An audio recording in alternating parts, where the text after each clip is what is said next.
सुरेंद्र पवार जी, जयस के सम्मानीय साथी, इस देश के भील भिलाला से, इस देश के बलाई चमर खटिक से वोट का अधिकार छीन लिया। और एक बड़वा विधानसभा है जनरल की, अब एक वोट के अधिकार में चमचे पैदा होने लगे। कैसे कैसे चमचे पैदा हुए? रामलला के दर्शन करने जाता है तो भारतीय जनता पार्टी का एक नीच मानसिकता व्यक्ति गंगा जल से उसको धोता है। इस बाबा के वोट के अधिकार की ताकत तुम्हें पता नहीं है। अब उस नालायक को सम्राट तो बना दिया बाबा साहब के वोट से, लेकिन तुम्हारा आरक्षण खा गया। क्या तुम्हारे यहाँ के विधायक ने, ये दल बदलू विधायक ने कभी विधानसभा में आवाज उठाई? तुम्हारे सांसद गजेंद्र पटेल ने कभी लोकसभा में आवाज उठाई? 1585 के बजाय 85,000 संगठन बना लिए। ये बलाइयों को तो शर्म नहीं आ रही है, चमारों को भी नहीं आ रही। क्या तुम संगठित हो? जयेश के नेतृत्व में, और हमने जयेश के बच्चों को बोला है कि आपको झारखंड की तर्ज पे चलना है। बिगन गांव में 69% आदिवासी वोट है। क्या जरूरत है आपको किसी ब्राह्मण के पैर छूने की? तो करोड़ों रुपए किसके? सुरेंद्र पवार की। आज थाने पे थानादार किसका सुनता है? ये विधायक का, दल बदलू विधायक का। ये विधायक जो भू माफिया है। तुम्हारे पास के गांव में पकाव में शासकीय भूमि, जिसका खसरा नंबर है 478/1, उस शासकीय भूमि पर उसने कब्जा करवाया और वहाँ 4 कुटीरें बनी हुई थी। 3 कुटीरें किनकी थी? मानकर समाज की। 1 कुटीर थी बलाई समाज की। उसने बुलडोजर से कुटीरें तोड़ दी, बिना ठेका प्रस्ताव के, बिना एसडीएम की अनुमति के। लेकिन एक भी बलाई नेता नहीं मांगा। लेकिन 26 फरवरी 2026 को ये विधायक तो विधायक, सांसद की भी खाल खींच के भूसा भर दूंगा उसमें। 10 महीने और चेतावनी देते हैं हम। ये भू माफियाओं को, शराब माफिया, इन्होंने आतंक मचा रखा है हमारे लोगों के खिलाफ। शराब का अवैध परिवहन हो रहा है। कभी पुलिस ने पकड़ा शराब वाले को जो 5 बाटल आदिवासी शराब बेचता है? महुए के शराब में विटामिन सी होता है। वही शराब को हमारे पूर्वज बोलते थे दवा और दारू। वो दारू दवा का काम करती थी। नालायकों ने ज्वार की दारू बनाना चालू कर दी। शिक्षा जगत के अग्रदूत महात्मा ज्योतिबा फुले, आरक्षण के जनक छत्रपति राजश्री साहू जी महाराज, इस देश में जल जंगल और जमीन की लड़ाई लड़ने वाले महान योद्धा बिरसा मुंडा जी, निमाड़ के रॉबिन हुड कहे जाने वाले टंटे मामा, और इस देश की माताओं और बहनों को शिक्षा का अलग जगाने वाली माँ सावित्रीबाई फुले, माँ रमाबाई, वो सारे जो बहुजन समाज में जन्मे संत और महापुरुष थे, उन तमाम संतों और महापुरुषों को जमीन से निकालकर भारत की गांव-गांव, गली-गली में पहुंचाने वाले बहुजन नायक मान्यवर साहब कांसीराम के को श्रद्धा के सुमन अर्पित करते हुए आज जिस महामानव की जन्म जयंती है, उस बोधिसत्व ज्ञान कुंज तथागत बाबा साहब को नमन करते हुए आज इस कार्यक्रम के मुख्य अतिथि प्रोफेसर श्री वर्मा जी, हमारे भारत माँ के वीर सपूत सम्मानीय सैनिक जी, सम्मानीय सुरेंद्र पवार जी, जयस के सम्मानीय साथी हमारे धारे जी, और इस कार्यक्रम का संचालन करने वाले सम्मानीय सुरेश सोलंकी जी, माताओं, बहनों और छोटे बच्चों और नौजवान साथियों, यह दिन कोई छोटा मोटा दिन नहीं है। यह उस महामानव का जन्मदिन है जो इस धरती पर, इस गोले पर, जो देश है 195 देश है, 195 में से 192 देशों में बाबा साहब की जयंती मनाई जाती है। यह कोई बलाई चमारों के महापुरुष नहीं है। ये महापुरुष उन माता और बहनों के हैं। उन बनिए की बेटी ने जय बोलना चाहिए, उस ब्राह्मण की बेटी ने जय बोलना चाहिए, क्योंकि जो सम्मान बनिए ब्राह्मण और ठाकुरों की बेटियों को बाबा साहब ने दिया, ऐसा सम्मान सदियों में किसी ने किसी को नहीं दिया होगा।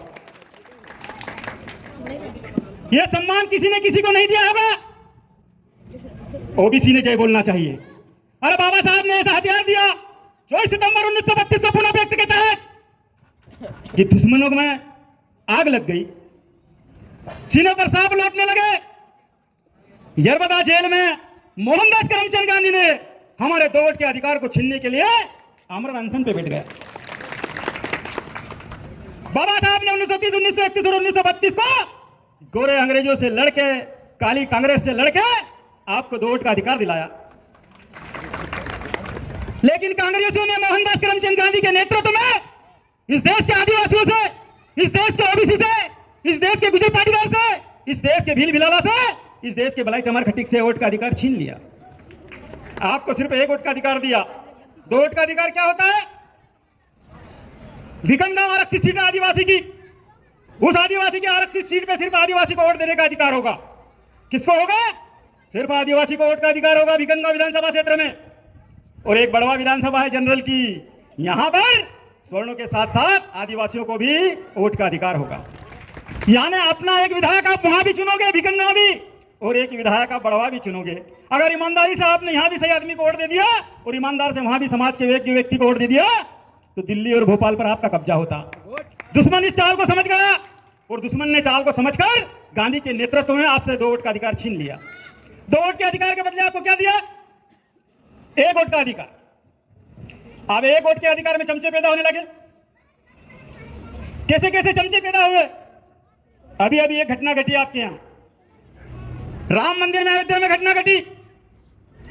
एक व्यक्ति जनप्रतिनिधि अनुसूचित जाति का राष्ट्रीय स्तर का नेता जब मंदिर में रामलला के दर्शन करने जाता है तो भारतीय जनता पार्टी का एक नीच मानसिकता व्यक्ति गंगा जल से उसको धोता है, उस मंदिर को गंगा जल से धोता है। लेकिन भारतीय जनता पार्टी के केंद्रीय नेतृत्व ने उसका विरोध नहीं किया। सार्वजनिक चैनलों पर कोई सी वक्तव्य नहीं दिया, किसी भी वक्ता ने वक्तव्य नहीं दिया। सर इस देश के बहुजन समाज को और ज्यादा से ज्यादा पिछड़ों को गुमराह किया जा रहा है। यादव गुजर पाटीदार तेली तमलिकार कुमार नाई छुरी खड़े भील भिलाला भाराला बंजारा गोरखों को गुमराह किया जा रहा है। इस बाबा के वोट के अधिकार की ताकत तुम्हें पता नहीं है। अगर ये वोट सही जगह पर गिर जाए, तुमने देखा नहीं तुम्हारे वोट के बल पर एक तेली जाति का गुजरात का आदमी 12 बजे रात को नोटबंदी कर देता है। अगर उसको वोट नहीं दिया जाता तो क्या एक तेली देश का प्रधानमंत्री बनता? देश के इतिहास में एक भी तेली राजा नहीं बना, लेकिन हमने तो उसे पूरे भारत का सम्राट बना दिया। अब उस नालायक को सम्राट तो बना दिया बाबा साहब के वोट से, लेकिन तुम्हारा आरक्षण खा गया, तुम्हारा सारा आरक्षण गायब कर दिया, तुम्हारा आरक्षण निजीकरण कर दिया। मध्य प्रदेश में 1,98,000 पद खाली है। क्या तुम्हारे यहाँ के विधायक ने, ये दलबदलू विधायक ने कभी विधानसभा में आवाज उठाई? तुम्हारे सांसद गजेंद्र पटेल ने कभी लोकसभा में आवाज उठाई कि मध्य प्रदेश में 1,98,000 पद आदिवासियों के खाली है, पिछड़ी जाति के खाली है? वोट हमारा है और राज इन अफसरों का है। क्यों राज उनका हो रहा है? आप कारण नहीं जानते। ये फ्लेक्स पर क्या लिखा है? शिक्षित बनो, संगठित हो, संघर्ष करो। लेकिन सारे नालायकों ने संगठित होने की जगह 1585 के बजाय 85,000 संगठन बना लिए। बलाइयों के 11 संगठन है खरगोन जिले में। ये बलाइयों को तो शर्म नहीं आ रही है, चमारों को भी नहीं आ रही। 11 संगठन, 11 नेता, 11 कुर्सियां, 11 मालाएं पहनेंगे, 11 अलग अलग नेतृत्व करके समाज को गुमराह करेंगे। क्या बाबा साहब को मानते हैं? तुम कुछ बात बाबा साहब की मत मानो। अरे तुम बाबा साहब के संविधान को भी मत मानो, बाबा साहब के कोटेशन को मान लो, संगठित रहो। क्या तुम संगठित हो? अरे संगठित हो क्या? मैं जयेश के वो चिड़िया के भाइयों को बधाई देना चाहता हूं कि चिड़िया में बड़े पैमाने पर कार्यक्रम हो रहा है। 5,000 की पब्लिक है जयेश के नेतृत्व में, और हमने जयेश के बच्चों को बोला है कि आपको झारखंड की तर्ज पे चलना है। आपका बिगन गांव में 69% आदिवासी वोट है। क्या जरूरत है आपको किसी ब्राह्मण के पैर छूने की? अरे क्यों बबलू पंडित के पैर छूते हो तुम? क्यों किसी संघ के गद्दार के पैर छूते हो तुम? क्या जरूरत है?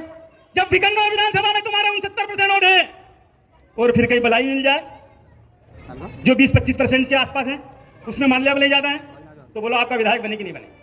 35% में विधायक बनता है तो आपके पास तो 70% वोट है। और मध्य प्रदेश में 47 सीटें ऐसी है जहां आदिवासियों के वोट 45 से लेकर 70% के बीच में। अनुसंधान करिए, पढ़े लिखे लोग, जनगणना करिए। गांव में हर जगह आपके सरपंच है, गांव गांव गली गली कर सकते हो, मोबाइल के माध्यम से कर सकते हो। अब मध्य प्रदेश में जिसके 50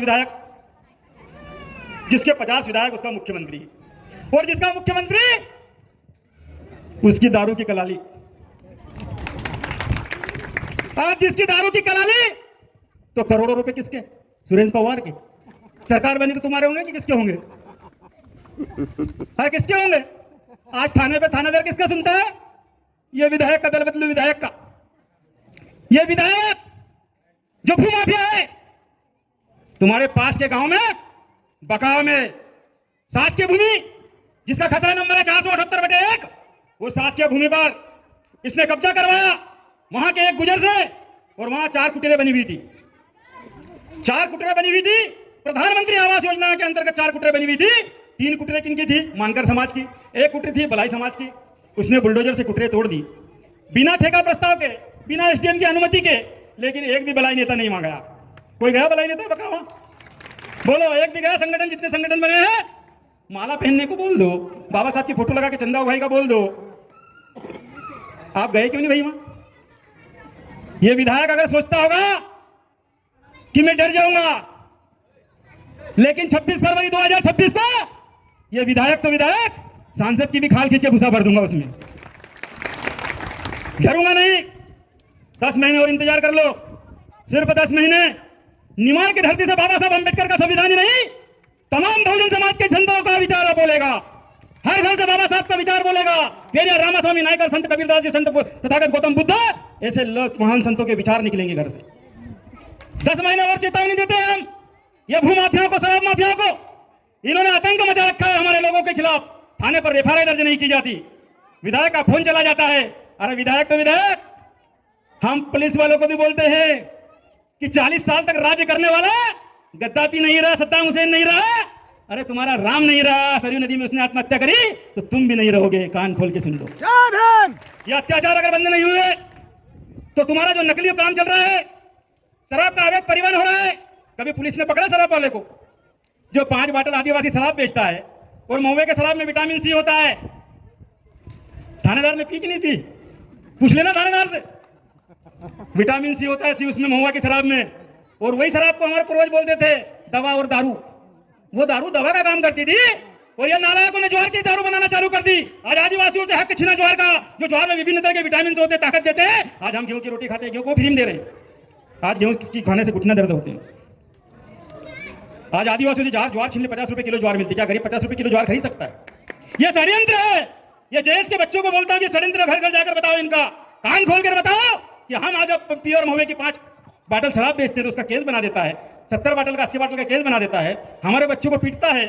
ए थानेदार, ज्यादा टाइम नहीं है, अब तुम्हारा घड़ा भर चुका है। तुम्हारे तो लोग बोलते हैं कि घड़ा भरेगा एक न एक दिन, अब घड़ा भर चुका है।